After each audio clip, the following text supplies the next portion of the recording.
तो क्या बिहार सरकार के HRMS पोर्टल पर छुट्टी के लिए अप्लाई करने में दिक्कत आ रही है? अरे बिल्कुल चिंता मत कीजिए। चलिए, आज हम इस पूरी प्रक्रिया को एक एक करके बिल्कुल आसान स्टेप्स में समझते हैं। तो ये है HRMS पोर्टल। इसका पूरा नाम है ह्यूमन रिसोर्स मैनेजमेंट सिस्टम। असल में ये बिहार सरकार का ऑफिशियल ऑनलाइन सिस्टम है, जिससे सारी छुट्टियों का हिसाब किताब होता है। मतलब अब कागजों वाले झंझट से समझिए छुटकारा मिल गया। देखिए, हमारा मकसद बस इतना है कि ये जो ऑनलाइन अप्लाई करने का प्रोसेस है ना, इसको इतना सिंपल बना दें कि कोई भी इसे आराम से बिना किसी दिक्कत के कर सके। तो फिर शुरू करें। तो कोई भी ऑनलाइन काम हो, सबसे पहला स्टेप तो लॉगिन ही होता है ना? तो इस सेक्शन में हम यही देखेंगे कि HRMS पोर्टल पर लॉगिन कैसे करना है। और हाँ, अगर कभी पासवर्ड या यूजर नेम भूल भी गए तो घबराने की कोई बात नहीं है, उसका भी जुगाड़ है। अच्छा, तो पोर्टल में लॉगिन करने के लिए ना दो तरीके मिलते हैं। एक तो है आपका पुराना भरोसेमंद यूजर नेम और पासवर्ड, या फिर आप OTP से भी लॉगिन कर सकते हैं। ये जो OTP है, ये सीधा आपके रजिस्टर्ड मोबाइल नंबर पर आता है। वैसे दूसरा वाला ऑप्शन काफी सिक्योर माना जाता है। अब ऐसा तो कई बार होता है कि हम अपना यूजर नेम ही भूल जाते हैं, है कि नहीं? ये एक बहुत ही कॉमन प्रॉब्लम है। लेकिन अच्छी बात यह है कि HRMS पोर्टल पर इसका सॉल्यूशन बहुत ही आसान है। अपना यूजर नेम वापस पाने के लिए करना क्या है? बस फॉरगॉट यूजर नेम वाले लिंक पर क्लिक कर देना है। जैसे ही क्लिक करेंगे, एक छोटी सी विंडो पॉपअप होगी। उसमें बस अपना रजिस्टर्ड मोबाइल नंबर डाल दीजिए, बस हो गया काम। और जैसे ही मोबाइल नंबर डालकर सबमिट किया, सिस्टम फौरन आपके फोन पर एक SMS भेज देगा और उसी SMS में आपकी यूजर आईडी होगी। है ना एकदम सिंपल? अच्छा, जब यूजर नेम की बात चल ही रही है तो क्यों ना पासवर्ड बदलने का तरीका भी देख लिया जाए। देखिए, एक स्ट्रॉन्ग और सेफ पासवर्ड बनाने के लिए ना कुछ रूल्स फॉलो करने पड़ते हैं। तो एक मजबूत पासवर्ड के लिए ये 4 बातें ध्यान में रखनी है। पहली, ये 8 से 16 कैरेक्टर्स का होना चाहिए।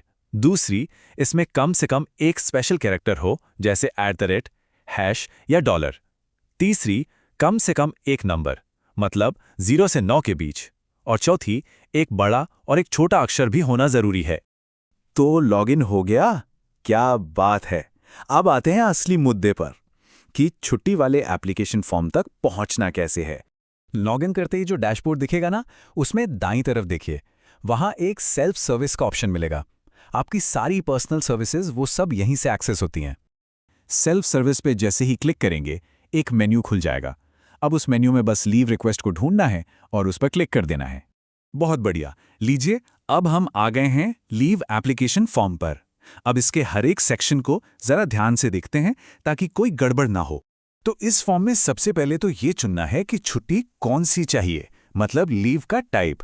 उसके बाद कब से कब तक छुट्टी चाहिए, वो फ्रॉम और टू डेट्स डालनी है।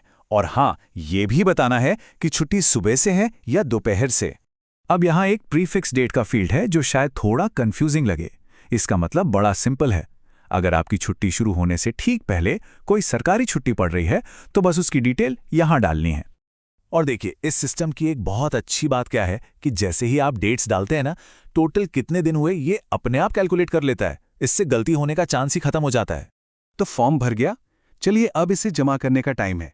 लेकिन रुकिए, ये प्रोसेस 2 स्टेप में होता है।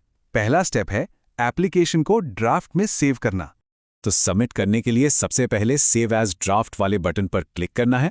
जैसे ही आप ये करेंगे, स्क्रीन पर एक सक्सेस का मैसेज आएगा और साथ में मिलेगा एक यूनिक रेफरेंस नंबर। एक बात याद रखिएगा, ये जो रेफरेंस नंबर है ना, इसको संभाल कर रखना है। बाद में अपनी एप्लीकेशन को ट्रैक करने के लिए ये बहुत ज़रूरी है, तो इसे कहीं लिख ज़रूर लें। और अब आता है फाइनल स्टेप। अब इस ड्राफ्ट को अप्रूवल के लिए भेजना है। इसके लिए अगर कोई सपोर्टिंग डॉक्यूमेंट है तो उसे अपलोड करें। फिर अपने अप्रूविंग ऑफिसर को सिलेक्ट करें, छुट्टी का कारण लिखें और बस फॉरवर्ड बटन पर क्लिक कर दें। ये सब आपको एडिशनल इन्फॉर्मेशन और एक्शन वाले सेक्शन में मिलेगा। यहीं पर आप डॉक्यूमेंट अपलोड कर सकते हैं, ऑफिसर चुन सकते हैं और अगर कुछ एक्स्ट्रा कहना है तो वो भी लिख सकते हैं। और फिर बस वो फॉरवर्ड वाला बटन दबा देना है।